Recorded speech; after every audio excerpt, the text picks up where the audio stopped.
Hey, welcome back to my channel. In this video, I'm gonna talk about top 5 best mirrorless cameras. Starting at number 5.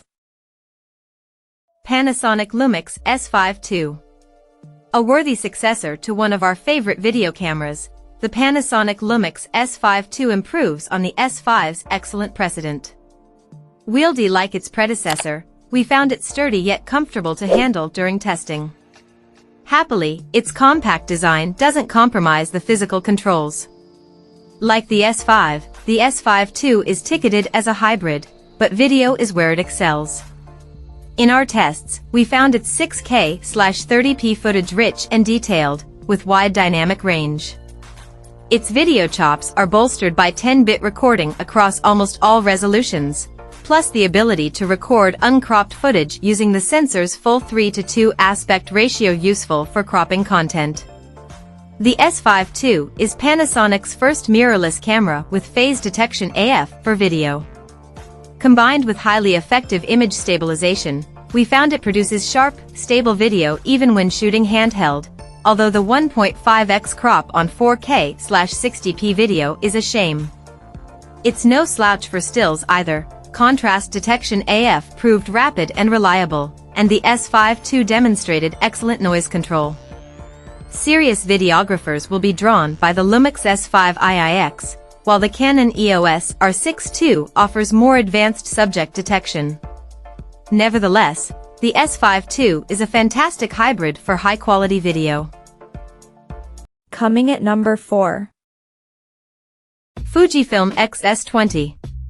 Taking all that made the XS10 one of our favorite mirrorless hybrids, the Fujifilm XS20 adds beginner-friendly features while still satisfying advanced users. Adopting the balanced body of the XS10, it handles comfortably. Our first impressions found that simplified dials make it easier for learners to operate.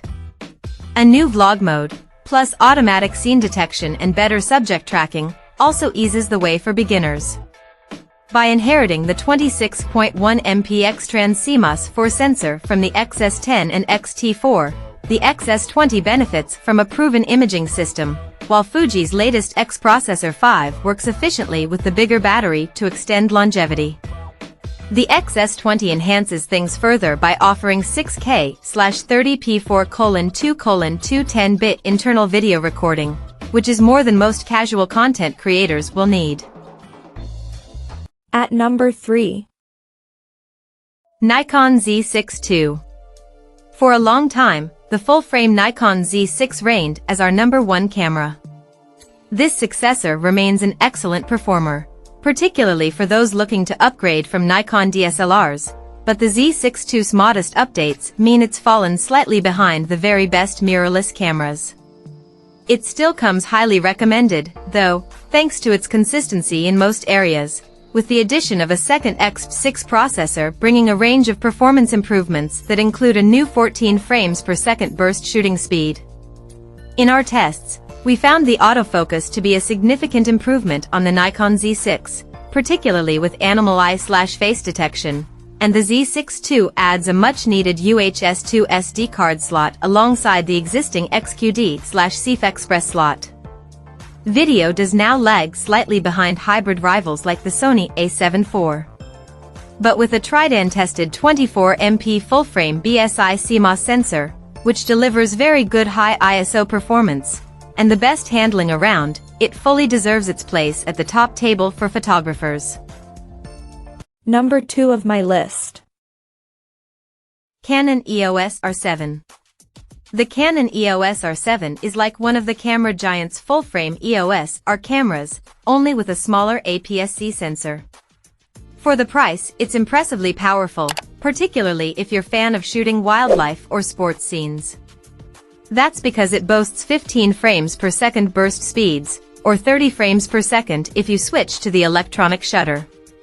Our tests found that the EOS R7 can indeed hit these speeds, though you don't get the deep buffers found on full-frame siblings like the EOS R6, so it can't sustain those speeds for quite as long.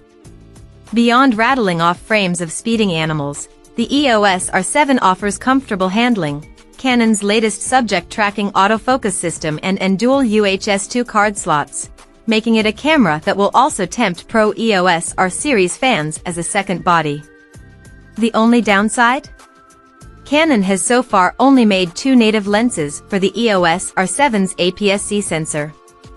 More should be en route though, and you can always mount existing RF lenses or adapt older EF lenses from Canon's DSLRs while you wait. And number 1. Sony A7 IV. The Sony A7 IV is a truly modern hybrid camera. It's overkill for beginners and more expensive than its stills-focused competition, but it's also a versatile workhorse for anyone who wants to shoot a mixture of photos and video. A price bump means it no longer occupies the same entry-level price bracket as its popular predecessor, but upgrades like 10-bit video and a Bion's XR processor make it a much more powerful option. In our tests, we found the A7 IV to have class-leading autofocus skills, plus a seemingly endless buffer depth, which means the camera can almost indefinitely maintain its maximum burst speeds without any slowdown.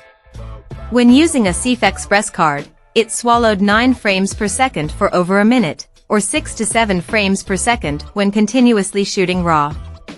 The A7 IV's new 33MP full-frame sensor doesn't dramatically improve image quality over the A7 III.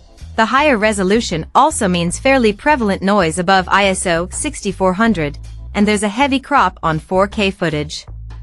But as a complete package, the Sony A7 IV is a solid all-rounder which could be the only mirrorless camera you'll ever need. Check out this video description for latest price and more informations. Thank you for watching this video. Please subscribe and stay tuned.